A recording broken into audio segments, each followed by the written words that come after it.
Hi friends, welcome back to Mounika MCA vlogs.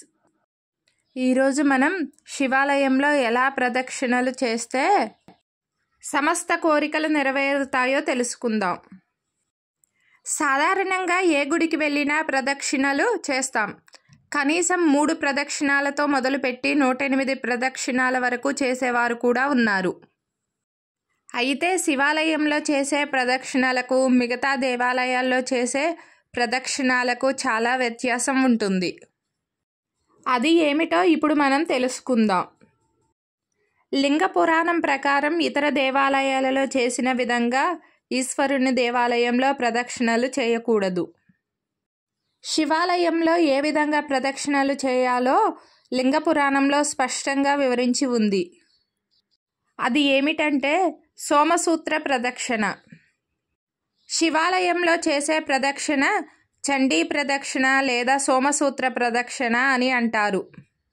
ఈ చండీ ప్రదక్షిణ చేయడం వలన ఎలాంటి ఫలితాలు పొందవచ్చునో పురాణాల్లో వివరంగా పేర్కొన్నారు.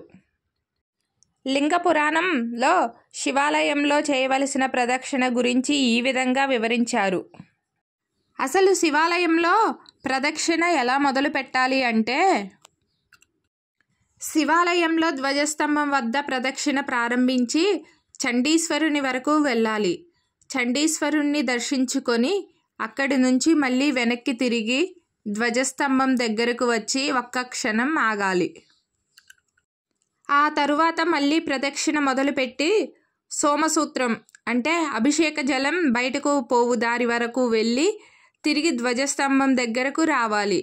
అలా వస్తే ఒక ప్రదక్షిణ పూర్తి అవుతుంది. వెనుదిరిగి నందీశ్వరుణ్ణి చేరుకుంటే ఒక శివ ప్రదక్షిణ పూర్తి చేసినట్లు భావించాలి. ఈ విధంగా చేసే ప్రదక్షిణను చండీ ప్రదక్షిణ లేదా సోమసూత్ర ప్రదక్షిణము అని పేరు. శివ ప్రదక్షిణలో సోమసూత్రాన్ని దాటరాదు. ఎందుకంటే శివునికి అభిషేకం చేసిన జలము సోమసూత్రం నుంచే బయటకు పోతుంది. అంతేకాకుండా అక్కడ ప్రమదగణాలు కొలువై ఉంటారు. అంతేకాకుండా మనం శివాలయంలో చేసే ఒకే ఒక్క ప్రదక్షిణ 10,000 ప్రదక్షిణలతో సమానం.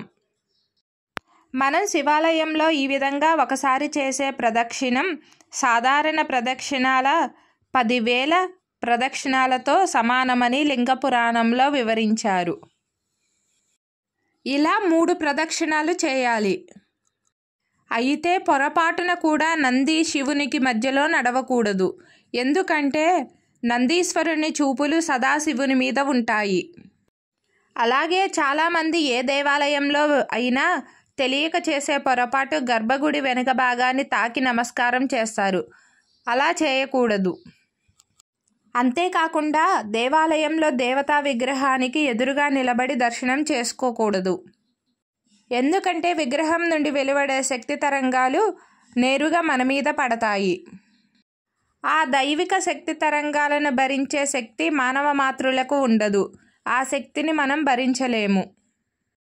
కాబట్టి దేవాలయాలకు వెళ్ళినప్పుడు మనం ఒక పక్కన నిలబడి దేవుణ్ణి దర్శనం చేసుకోవాలి.